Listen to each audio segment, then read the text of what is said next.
The ability to shoot the basketball has become the skill that separates the good players from the great players. It's invaluable in today's NBA. It's what makes Stephen Curry his most dangerous self on offense. The ability to cross half court, pull up, and knock down deep threes forces the defense to pick him up 40 plus feet from the basket. Not every great shooter has this ability. It's what separates Steph from the other great shooters and is part of the reason he's the greatest shooter ever. If there's one basketball take I see almost every basketball fan agree with, it's the fact that Stephen Curry is the greatest shooter ever. Where the debate gets heated is with the rest of the top 5. It is with good reason. Similarly to how there are about 10 to 12 wide receivers who have strong cases to be called top 5 wide receivers in the NFL, there are like 10 to 12 elite shooters who have a strong case to be in the top 5. Figuring out exactly which 5 wasn't easy. This is the criteria I used: volume, efficiency from the 3-point line, free throw line, and mid-range, difficulty of shots, shooting success off the dribble or on-ball shooting, ability in catch and shoot, which is off-ball shooting, and the distance of shots. You don't need me to give you a long explanation for why Stephen Curry is the greatest shooter of all time, but quite honestly, I want to take every chance I can to celebrate greatness. So I'm gonna give you the rundown. Hey, maybe someone is new to basketball and this is the first time they've heard of Stephen Curry. Steph is the all-time leader in three-pointers made. He has the record for most three-pointers made in a season at 402, and he revolutionized the game to the point where everyone is trying to emulate Stephen Curry. Curry isn't just great from three-point range, he's also proficient from mid-range, making 48.3% of his mid-range shots for his career. Steph is so great at shooting, he once shot 100% from the free throw line for a season. He did only play 5 games and take 26 free throw attempts that season due to injury, but still impressive nonetheless. He's led the league in made three-pointers 7 times. The next closest player on that list, Ray Allen, accomplishing that feat just 3 times.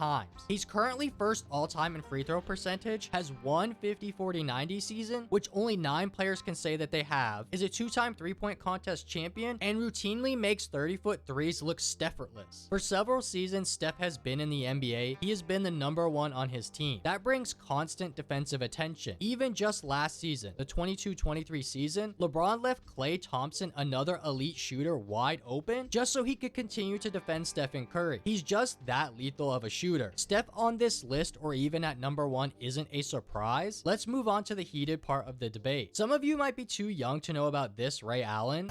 Went right into the face of the traffic, the defense, and just jammed it. Ahead to Allen.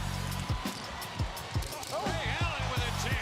But yes, there was a time when Ray Allen was baptizing NBA players. You might be thinking because Ray Allen had this type of athleticism and dunking ability, that meant he didn't develop his jump shot until later in his career. But nope, Ray Allen was always a sniper. Ray Allen's consistency as a sharpshooter is what allowed him to continue his career, and as he got older, propelled him into the Hall of Fame. Even when his athleticism diminished, he was still a valuable asset to any team. Ray Allen is a career 40% three-point shooter, 89.4% from the free throw line, and played before the switch to the modern style of taking as many threes as humanly possible. Led the league in three-pointers made 3 times, putting him second all-time in that category. And if he wanted to, I would be willing to bet he could suit up and make the necessary 27 threes to get his career total to 3,000. The most shocking fact to me about Ray Allen is the fact that Ray Allen never led the league in free throw percentage. If there was one shot to epitomize Ray Allen's career and ability as a shooter, it would have to be the greatest shot in NBA history. There are only a handful of players in the history of the NBA that would get a last-second shot opportunity over Reggie Miller. The dude simply had ice in his veins. Despite playing in an era that neglected the 3-ball, Reggie Miller still managed to make 2,560 three-pointers in his career, which is currently good for 4th all-time and was 1st all-time at the time he retired. Given he was a career 39.5% shooter from the 3-point line, it's safe to assume had Reggie Miller played in today's game, he would be even closer to Steph Curry's all-time total, if not in 1st place himself. Reggie is also a member of the prestigious 50-40-90 club and was reliable both on ball and off ball. I said in my most skilled video that Steph was one of the players or potentially the only player who could play off ball at the same level as on ball. That was clearly a gross oversight. I'll stick with my take that Steph is one of the only players to be able to play off ball as well as on ball. I mean, he has played or is playing on ball at a top 3 level and off ball at a top 3 level? We can't say that about many players. I would say Reggie Miller was a better off ball player than an on ball player. One metric does support that. Of the seasons the stat was counted, Reggie Miller was assisted on 87.5% of his made threes. But that's splitting hairs. The fact is Reggie Miller was good at both on ball offense and off ball offense. He deserves his credit. Most won't have a problem with the top 3 outlined. All of these guys are or were exceptional shooters. When I look at the last 2 spots in the top 5, I see multiple players who could be argued for these spots. Steve Nash was a walking 50-40-90 player. He had 4 seasons of 50-40-90 and was a less than 1 percentage point away in multiple seasons from having more 50-40-90 seasons. He missed in 2006-2007 by 1,000th of a percentage point for free throw shooting, less than 1 percentage point in 2010-2011 in both field goal percentage and 3-point percentage, in 11 and 12 in 3-point percentage and free throw percentage, and in 12-13 in field goal percentage. Damn near 7 straight seasons of 50-40-90. I value volume to some degree, and because of that, Steve Nash is not on this list. Kyrie Irving, one of 9 players to have a 50-40-90 season, a career 39% 3-point shooter, and an 88% free throw shooter, but he also doesn't have the necessary volume. Dirk Nowitzki, the greatest shooting power forward ever, Mark Price, JJ Redick, Kyle Korver, Chauncey Billups, Peja Stojakovic all have legitimate cases to be on this list. But what about Larry Bird, the guy who Pat Riley said, and I quote, "If I had to choose a player to take a shot to save a game, I choose Michael Jordan. If I had to choose a player to take a shot to save my life, I take Larry Bird." That has to be the coldest line I've ever heard. Larry Legend is also the guy who, after already winning 2 3-point contests, walked into the locker room before his 3rd contest, said, "Who's coming in second?" Then went out and won the contest with his warm-up jacket still on. Bird was also a master of the mid-range game and was a career 37.6% 3-point shooter. But as I stated earlier, volume matters to me. It's not Larry's fault for playing in an era that didn't shoot a high volume of threes. It's also not his fault that his back wouldn't cooperate at later stages of his career. As I said with Reggie Miller, I have no doubt in my mind Larry Bird, had he played in this era, would be a unanimous top 5 shooter all time, but he just barely misses this list. The Splash Bros, Stephen Curry and Klay Thompson. On fire or peak Klay, I'm taking over every player on this list excluding Stephen Curry. From scoring 37 points in 1 quarter, fighting back from not 1 but 2 devastating injuries, shooting 40% from 3 in every full season but 1, showing up when it matters most in game 6s, to taking just 11 dribbles and scoring 60 points in 29 minutes, Klay Thompson is one of the greatest shooters of all time, and he's not on this list. It's really close for both Bird and Klay, but neither guy makes the top 5. Klay has never been a number 1 option on his team. Every player on this list has at one point in their career been a first option. Because he isn't a first option, Klay more consistently gets open shots and good looks at the basket. His energy expenditure on offense isn't the same as the other players on this list. To give Klay his credit, he is an all-NBA defender. Playing impactful defense will definitely tire out the legs. What I've watched and the numbers tell me Klay doesn't frequently create his own shot opportunities. For his career, he has been assisted on 92.6% of his threes. He doesn't have to shoot off the dribble the same way the other guys on this list have to. Can he do it? Absolutely. Just not at the level of the other players on this list. Free throw shooting is one of the most important barometers of a top 5 shooter. It's not just 3-point shooting. In comparison to the other guys on this list, Klay just isn't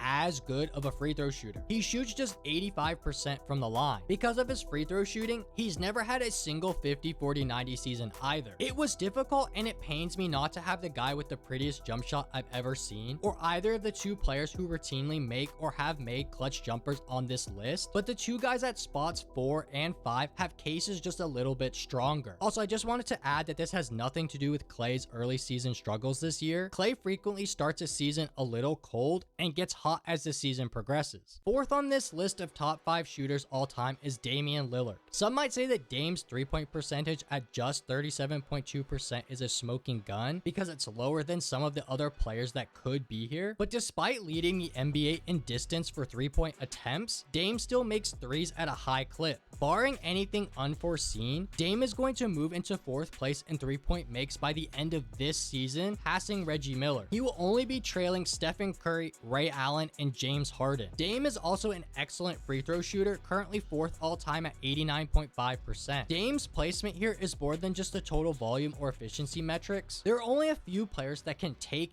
and make shots from the distance that Dame does, Stephen Curry being one of those players. Much the same way that Curry has been a primary option for his team playing both on ball and off ball, Dame has been the primary option for his team getting added attention thrown at him. Getting this extra attention means that Dame has to exert more energy on the offensive end, which leads to tired legs, making it difficult to continue to shoot well. Of the players in contention to be on this list, the only players with higher usage rates for their careers are Kevin Durant and Kyrie Irving. Damian Lillard has a ton of responsibility on the offensive end, and during his career so far, he hasn't had the luxury of spotting up for extended periods of games. Of Damian Lillard's made threes, only 46% have been assisted in the regular season for his career. Of his made twos, only 20% have been assisted in the regular season. For comparison's sake, I mentioned it before, of Klay Thompson's made threes, 92.6% have been assisted on in the regular season, and of his made twos, 69.3% have been assisted on in the regular season. For both players, those rates stay relatively the same in the playoffs. Dame has to create more opportunities off the dribble for himself in order to get good open shots, or he has to make contested shots. Despite the added difficulty, he manages to continue to shoot at or above the level of other elite shooters. Just avert your eyes until he gets back on track this season. I've mentioned it several times now because only 9 players have done it. Kevin Durant is on the list of players to have shot 50, 40, 90 for a season. Well, actually, that's not 100% true. Durant is one of 3 players to have multiple 50, 40, 90 seasons. The others, Nash with 4 and Larry Bird with 2. Of all the players in contention for spots on this list, KD has the highest usage rate. Now, you could look at that in 2 ways. You could say, as I will, that his increased usage rate means more demand on the body. Or you could argue that because of his high usage rate, KD has more opportunity to make shots, therefore giving him a chance to accumulate greater stats. I would say the correct answer is both. Even with more opportunity, a player still has to make shots. Durant makes shots. Durant is a career 47.2% mid-range shooter. For comparison's sake, Klay Thompson shoots 43.1% for his career. In the last 25 seasons with a minimum of 250 field goal attempts, Durant has 3 of the top 4 seasons in terms of mid-range percentage. Last season, the 2022-2023 season, he made 56% of his mid-range jumpers. Durant is also a phenomenal free throw shooter, making 88.5% of his chances at the line. He also shoots the 3 ball at a high clip as well at 38.5% and has a chance to move into the top 20 all-time in threes made. He just has to pass his active teammate Eric Gordon. Kevin Durant is an all-time great shooter. That's not up for debate. Is he top 5? Just ask the players defending him who are literally putting a hand in his face and he's still knocking it down if Kevin Durant is a top 5 shooter all time. Thank you for your time.